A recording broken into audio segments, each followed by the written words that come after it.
जय श्री कृष्णा। राधे राधे। हम सब एक चुटकुला गाने जा रहे हैं, चुटकुला नाच गीत। तो जैसा लगेगा कमेंट में बताइएगा। अपना प्यार आशीर्वाद बना कर रखिएगा भैया।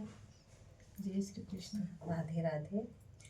ससुररिया में पियवा करेन नौकरी, ससुररिया में पियवा करेन नौकरी, करेन नौकरी हो करेन नौकरी, ससुररिया में पियवा करेल नौकरी, ससुररिया में पियवा करेल नौकरी। साँझ सबेरे पिया झाड़ू लगावे, साँझ सबेरे पिया झाड़ू लगावे, झाड़ू लगावे हो पोछा लगावे, झाड़ू लगावे हो पोछा लगावे। दोपहरिया में पियवा चरावे बकरी, दोपहरिया में पियवा चरावे बकरी, ससुररिया में पियवा करेल नौकरी, ससुररिया में पियवा करेल नौकरी, करेल नौकरी हो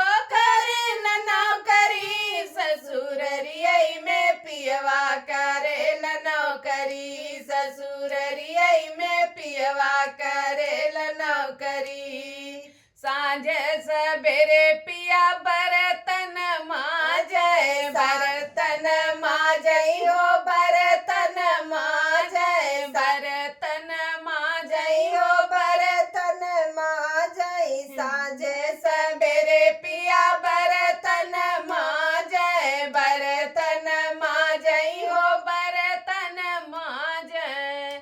दोपहरिया में पियवा रखावे जोनरी, दोपहरिया में पियवा रखावे जोनरी, दोपहरिया में पियवा रखावे जोनरी, रखावे जोनरी हो रखावे जोनरी, दोपहरिया में पियवा रखावे जोनरी, दोपहरिया में पियवा रखावे जोनरी।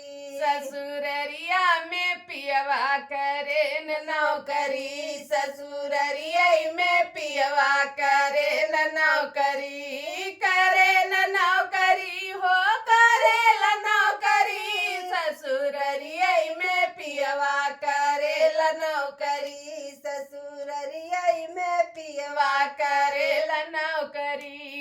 साँझ सबेरे पिया खाना बनावे, साँझ सबेरे पिया खाना बनावे, खाना बनावे हो खाना बनावे, खाना बनावे हो खाना बनावे। दोपहरिया में पियवा उड़ावे चिरई, दोपहरिया में पियवा उड़ावे चिरई, उड़ावे चिरई हो उड़ावे चिरई हो उड़ावे चिरई, दोपहरिया में पियवा उड़ावे चिरई, दोपहरिया में पियवा उड़ावे चिरई।